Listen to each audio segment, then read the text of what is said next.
আসসালামু আলাইকুম সুপ্রিয় দর্শক, আশা করি আপনারা সবাই ভালো আছেন। আপনাদের দোয়া এবং ভালোবাসায় আমরা সবাই অনেক অনেক অনেক ভালো আছি। তো আজকের কন্টেন্টটা কি সেটা আমরা শুনবো হচ্ছে আমাদের ওস্তাদের মুখে। ওস্তাদ, আজকে আপনি কি কন্টেন্ট দিতে যাচ্ছেন? কন্টেন্টটা আজকের খুবই একটা গুরুত্বপূর্ণ। হয়তো আমরা ওই ছোটবেলায় শুনছি যে জানে না ব্যাকরণ তার কিন্তু সবই অকারণ। আচ্ছা, এই যে তোমরা গান বলো, যদি গানের অর্থ না বোঝো তাহলে যে বোঝে না অর্থ সে কিন্তু ব্যর্থ। বোঝা গেল? আজকে যে যে গান গাবে সেই গানের অর্থ ভাইয়ে বোঝাই দিবে যতটুকুন পারে। তো সুপ্রিয় দর্শক, ওস্তাদের মুখ থেকে শুনলেনই তো আজকে কন্টেন্টটা কিরকম অসাধারণ। কারণ আমরা ওস্তাদ সবসময় গানই গাই, কিন্তু গান কিন্তু বাইয়ে দেই না যে গান এর মানে কি। তো আমরা বেশি দেরি না করে রাজীব ভাই শুরু করি। হ্যাঁ শুরু করি। তো সর্বপ্রথম আমাদের মাঝে শুরু করবে আমাদের শুভামণি। গান গেয়ে অর্থ ভেঙে দাও। হেলাই হেলাই দিন বয়ে যায়, হেলাই হেলাই দিন বয়ে যায়, ধীরে নীল জলে আর কি হবে আমার মানব জনম, বসবো সাধু মেলে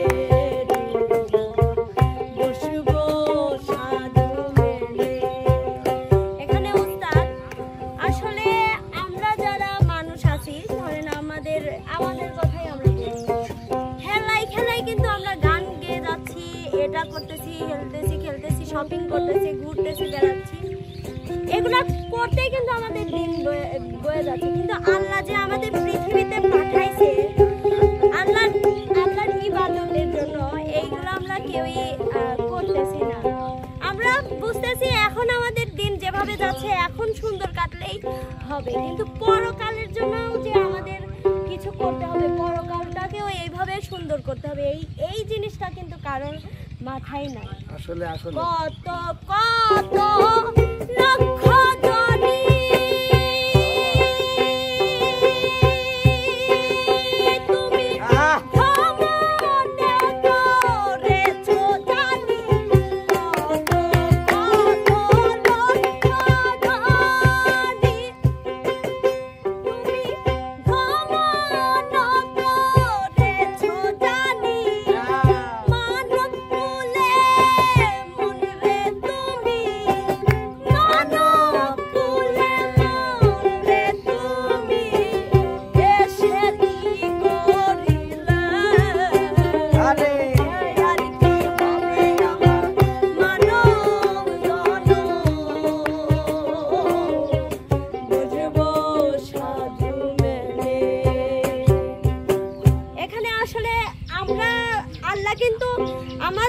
আমরা যে এখন বর্তমান যুগে আছি, এর আগেও একটা যুগ পার হয়ে গেছে। কত মানে মানুষ কিন্তু লক্ষ লক্ষ কোটি কোটি মানুষ, কিন্তু লক্ষ লক্ষ কোটি কোটি মানুষই কিন্তু আল্লাহর বন্দেগী আমরা করতেছি না। সবাই যদি আল্লাহর বন্দেগী করতো তাহলে আমার মনে হয় না খারাপ বলে কোনো কথা কিছু থাকতো, সবাই ভালোই থাকতো। আশা করি সবাই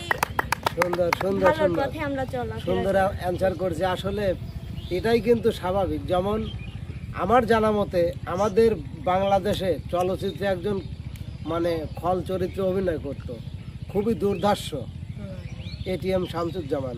উনি কিন্তু আমার জানা মতে উনি 11 বার হজ করছে, 11 বার, কিন্তু মরার আগে উনি বলছিল যে আর একটা বার যাইতে পারলে ভালো হইতো। তাহলে এই যে তার একটা ভালো দিক, সে আখেরাতের জন্য কিন্তু ভাবিছে। সেটাই উস্তাদ। ঠিক আছে, তো এবার কে আসবে? এবার আসবে হচ্ছে আমাদের ইমন।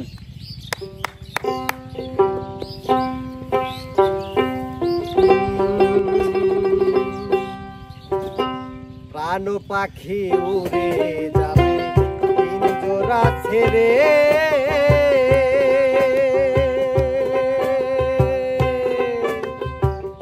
ধরা ধামে সবই রবে, তুমি যাবে চলে, বন্ধু আর রুদন্ড সবই হবে খণ্ড খণ্ড, পড়ে রবে মাটির কেন বান্ধ দালান ঘর রে মোনা,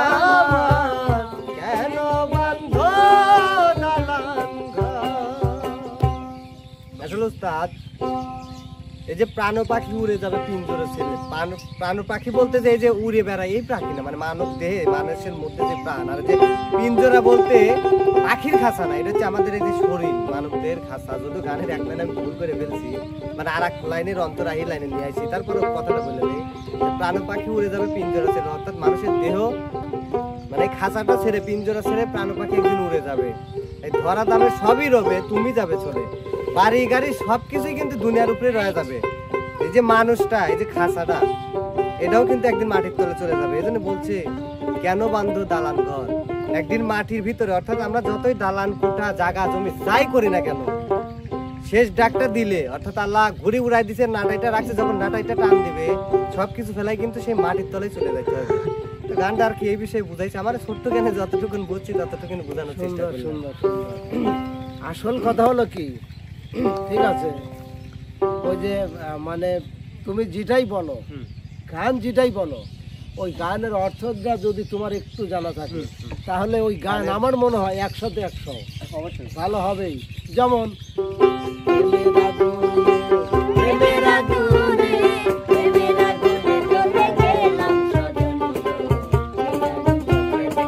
এই যে একটা গান, তাই না, প্রেম শব্দ দিয়ে একটা গান, এই গানের যদি আমি অর্থ বুঝি তাহলে গান 100-তে 100 ভালো হতেই হবে। Right sir. আর গানের যদি অ্যানসার না বুঝে গান গাজা, সে গান ভালো হওয়ার। সবাই এক কান উস্তাদের জন্য জোরে করো তালি। আচ্ছা, এবার কে আসবে? ওস্তাদ এবার যাবে হচ্ছে আমাদের মনির। মনির, চলে আসো, সামনে চলে আসো। সেই রব্বানা এই দুনিয়ায় পাঠায়া কেন থাকতে দিবা না, সেই রব্বানা এই দুনিয়ায় পাঠায়া কেন থাকতে দিবা না। আসলে আমরা দিন শেষে একটা কথাই বলি, বা দিন শেষে একটা কথাই যখন একা একা নিরলয় থাকি তখন চিন্তা করি আমাদের যে সৃষ্টি করেছে হে আমার রব। পৃথিবীতে আমরা আসছি, আমরা কিন্তু যাইতে চাই না, আবার আসতেও চাই না।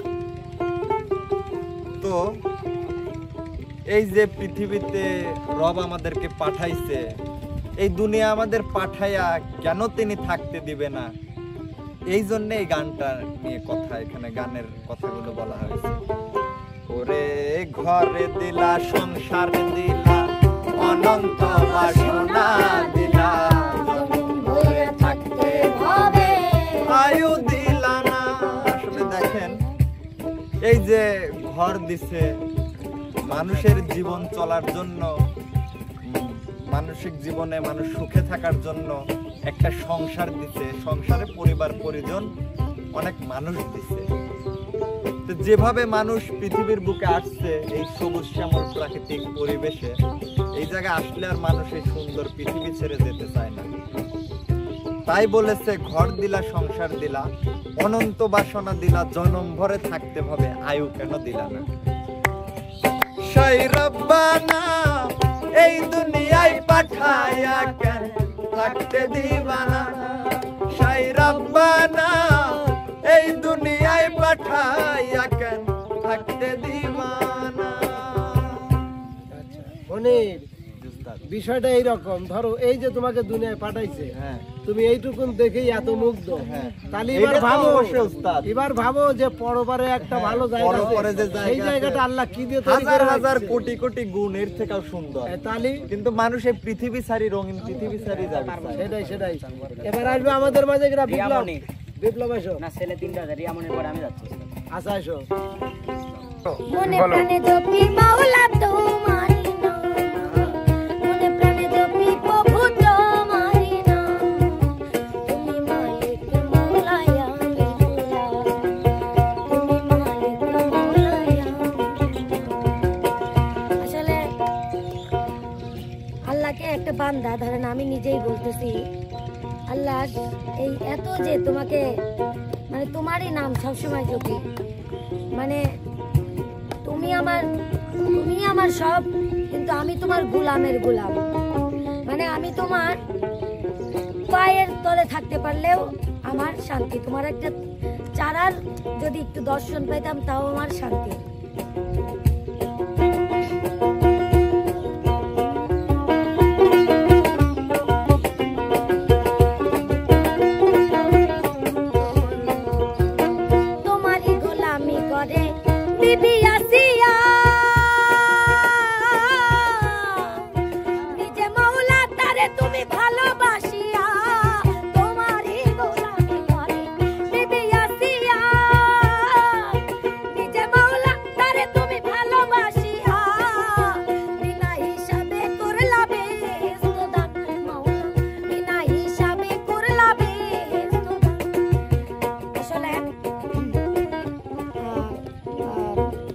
আসিয়া মনে হয় আল্লাহর গোলামি করতো, মানে আল্লাহ তাআলার গোলামি করতো, মানে মানে আল্লাহর একটা বিষয় ধরেন এই যে যেরকম কেউ একজন আমাকে বলতেছে নামাজ পড়ো, সেরকম সেও একজন আল্লাহর গোলামি বলতে সে আল্লাহর যে ইবাদতটা সেটা ছড়াই দিত, যে এটা করো ওটা করো।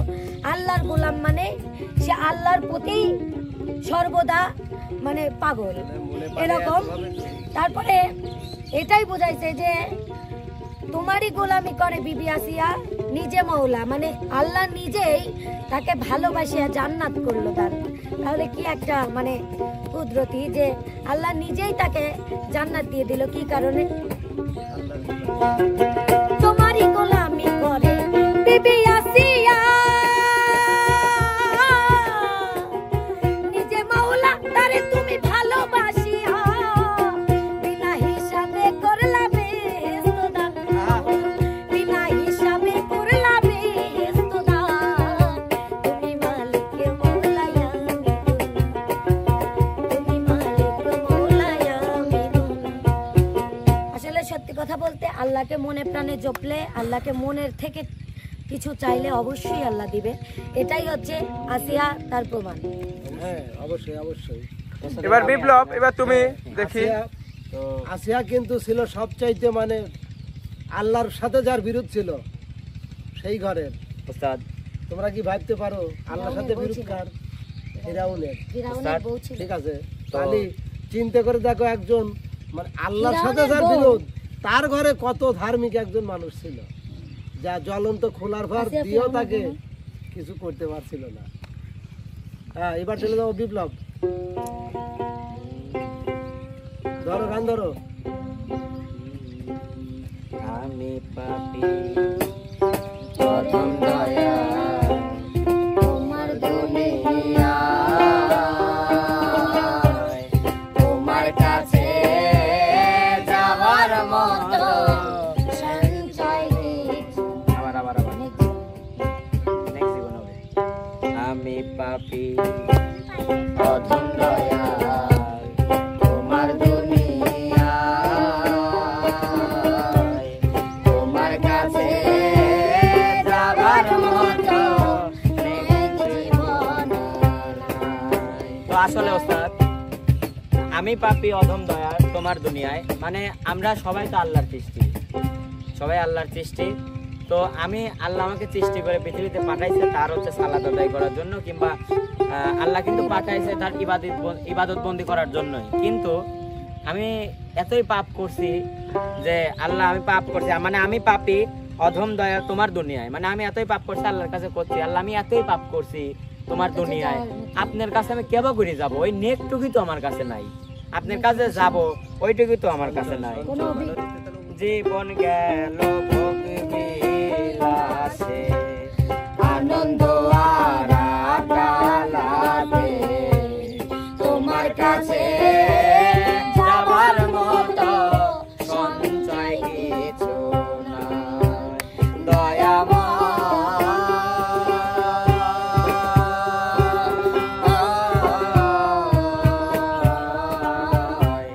মাফি মাগি তোমার দরবারে। তো ওস্তাদ, আমরা এই পৃথিবীতে আসছি আল্লাহ আমাদের সৃষ্টি করছে এই জন্য। হ্যাঁ হ্যাঁ কি সেটাই কথা শেষ হচ্ছে। তো আমরা এই পৃথিবীতে আসছি হচ্ছে আল্লাহর সৃষ্টি হিসেবে, মানে আল্লাহ আমাদের সৃষ্টি করছে তেবেই আসছি, কিন্তু আল্লাহ আমরা আসছি হচ্ছে আল্লাহর ইবাদত করার জন্য। কিন্তু তা না করে ওস্তাদ আমরা হাসি মুখে গান বাজনা করতেছি, অন্য কিছু করতেছি, আড্ডা করতেছি, কিংবা সবকিছু চালু আছে, কিন্তু আমরা যে কারণে আসছি সেটা কিন্তু করতেছি না। হ্যাঁ করতেছে সবাই, অনেকেই করতেছে, কিন্তু অনেকেই করতেছে না। সেই জন্যই বলছে যে ওই যে আনন্দ আর আড্ডালাতে, মানে আমরা সবটাই মজা আছি কিন্তু আল্লাহর ইবাদত কেউ করতেছি না। এই জন্যই বলছে আল্লাহ তোমার কাছে, তোমার আল্লাহ যে আমাকে সৃষ্টি করছে, আল্লাহ তোমার কাছে আমি কেবা করে যাবো? আমার কাছে তো কিছুই নাই, কোনো সঞ্চয়ই নাই যে তোমার কাছে আমি এইটা হিসেবে যাব যে আল্লাহ আমি তোমার জন্য এইটুকু করছি, কোনো ইবাদতই করি না। তো যাই হোক প্রিয় দর্শক, আসলে ধারাটা ছিল হলো মানে অর্থ বোঝা। ওরা যে গানগুলো বললো আসলে অর্থগুলো খুবই বড় বড়, খুব ভারী ভারী। ঠিক আছে, অর্থ বলতে কি, তুমি একটা ভালো গানের অর্থ যদি বিশ্লেষণ করো আবার ধরো একটা গান আছে,